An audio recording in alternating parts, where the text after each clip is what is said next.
One of the reasons we use CAD now instead of the drawing board is that the software can automatically create repetitive line work for us. The array command is one such command. Given one object or set of objects, it can create those objects in a grid of your defining. Let's open up the array example file. In this example, we want to create a conference room display filled with chairs that are evenly spaced in rows and columns. We want to make sure that we can fit them in the space available. We could create construction lines for the spacing and then copy the chair over and over again. It wouldn't be that difficult to do in this case, but we can do it even faster with the array command. So type in the word array, A-R-R-A-Y, to start the command, or you can just use AR.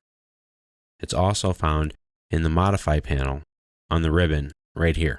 Now there are 3 types of arrays. We'll look at each one in a different section, but they all work in a very similar way and use the same type of interface. Pick rectangular array. As the name sounds, it's going to create an array in a rectangular shape. Here's our conference room, and we want to create these chairs. Now, if you started the command through the ribbon, you tell AutoCAD exactly what type of array it is. But if you type the command in, you will select your objects first, press Enter, and then tell it that it's going to be a rectangular, path, or polar array. In this case, we want rectangular. AutoCAD will automatically generate a quick grid array for you. Now you can change things right on the fly. You can leave it the way it is, or you can grab some of these grips and make it bigger.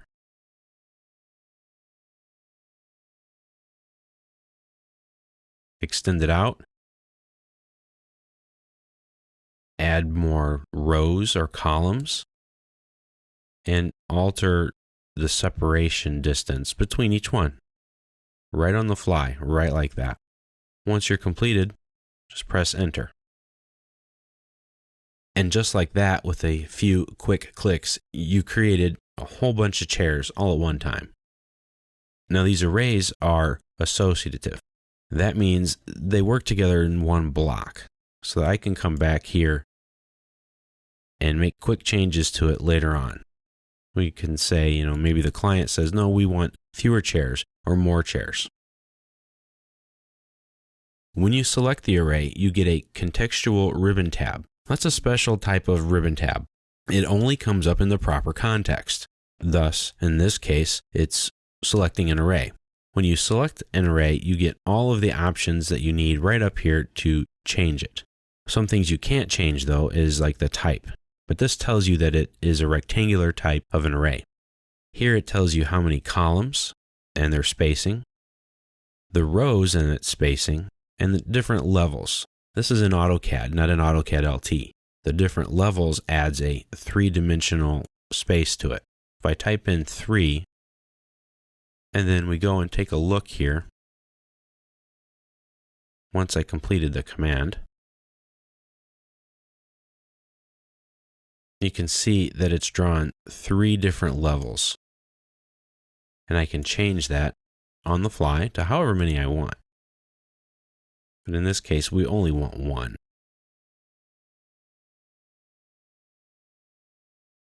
Now you can't do that in AutoCAD LT because it's only 2-dimensional, but everything else is the same. So we select it.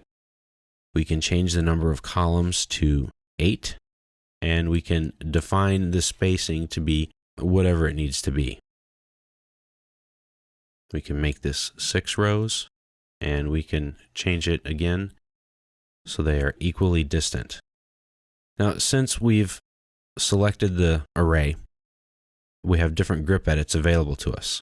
We can pick Move, and we can move them all as a whole.